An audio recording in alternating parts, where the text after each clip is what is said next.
up, beautiful people, and welcome back to my channel. If you're new here, my name is Crystal and this is Blonde Book Reviews, and today we're going to be talking about 12 books that will self-destruct in the next 12 months if I don't get to them. I do this every year, and every year I fail. Every year, most of these books blow up, and I think I just need to come to the acceptance that I should just unhold them at the start of the year rather than holding on to them for a whole year, but I just can't bring myself to do that, so we're gonna do this anyways. I'm probably gonna read one in like January or February when I feel really confident about this list. The rest are gonna sit there gathering dust for the rest of the year, and then I'm gonna fail. But maybe, just maybe, 2023 is my year and I will actually get some of these read. Some of these are on here because they've been sitting on my shelf for far too long.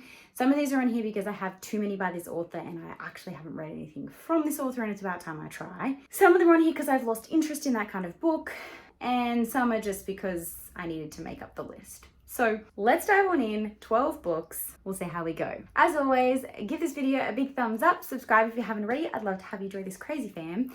All my social media platforms are down below as well, so feel free to follow me there, see other things that I post on there that I don't post on here. Without further ado, let's dive on into book number 1. This one is one that I picked up from a secondhand shop when Anthony took me away for my birthday, which is The Minnow by Diana Sweeney. It was a cover buy. I thought it was a really cool, interesting cover. I read the back, it did sound really cool. A girl called Tom, a flood that was taking the lives of her parents and sister, a guy called Bill who has let her down, a grandmother who knows her secret, a good friend called Jonah, and a little catfish called Sarah, and The Minnow. The Minnow is a beautiful, sad, and unusual tale of grief and loss learning to find a new place in the world. Tom's story will break your heart. I thought that it would be, you know, one of those books that like I wouldn't necessarily pick up, but I wanted to like branch out. It was my branch out book. You know, those books that you buy and you're like, yeah, it's not my usual kind, but I'm gonna give it a shot. And then I just haven't given it a shot. So I don't know, if you've read this book, let me know in the comments if you think it is worth a read or if you think that I would like it, because I personally have not seen any one person talk about this at all. I haven't even looked at Goodreads reviews of this to see if there's any of my friends who have read this, but if you've read it, let me know in the comments if you think it's worth picking up. This is another one I picked up during that same haul, and that is The Fairy Tales for Wild Girls by Elisa Nia. That cover just like drew me in, but apparently it's also a deliciously dark bubblegum gothic fairy tale from an Australian author, and that's what sold me. However, I have since discovered that like dark academia and gothic style reading isn't really my jam, so I think that's why I've been a little bit hesitant to pick it up. Now, I don't believe it is a like retelling of any kind from my knowledge.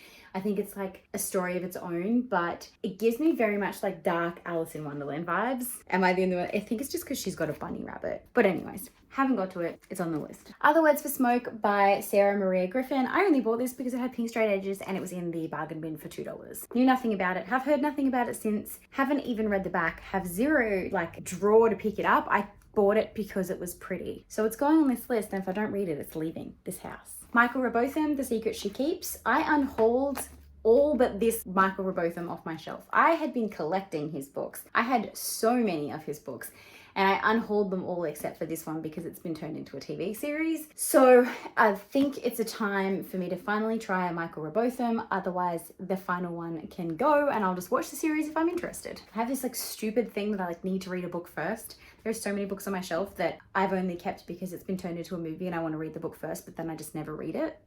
Anyone else do that? The Lost Ones by Anita Frank. This was kindly gifted to me from one of my booktube friends, bookstagram friends, when I went to Sydney pre-COVID, when we went to a book fair. This was one she was unhauling that I claimed when we went for brunch, and I have not picked it up. So I think it's about time I either read it or it goes.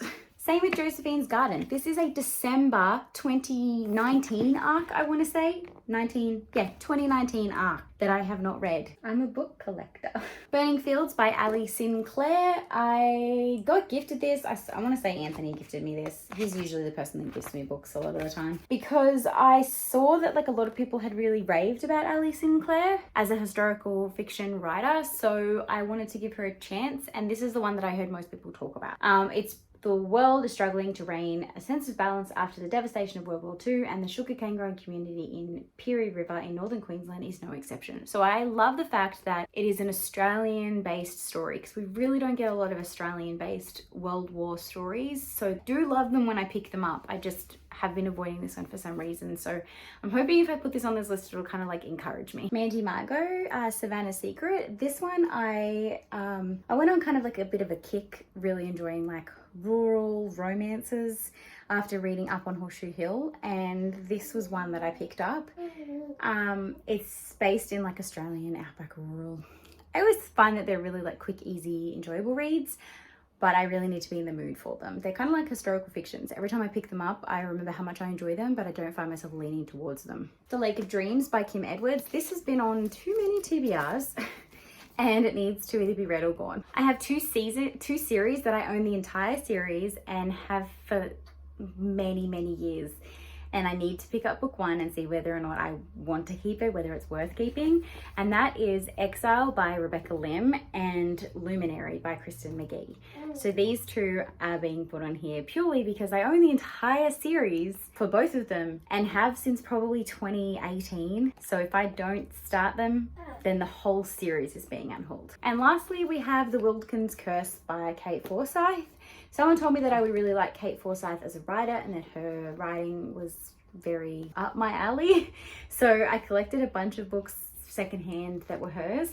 And this is the one that has been like least drawing me in. I think it's a cover thing for me. Like this cover does not intrigue me at all. But the actual premise sounds up my alley, so that's probably why this one has kind of just like fallen to the wayside. So there you have it. They are the 12 books that I need to hopefully get to before 2023. Otherwise, they are going bye-bye. Thanks so much for watching, guys. If you made it this far and you don't have a comment to drop down below, then put a bomb emoji down below in the comments. Until next time, happy reading. Thanks so much and goodbye.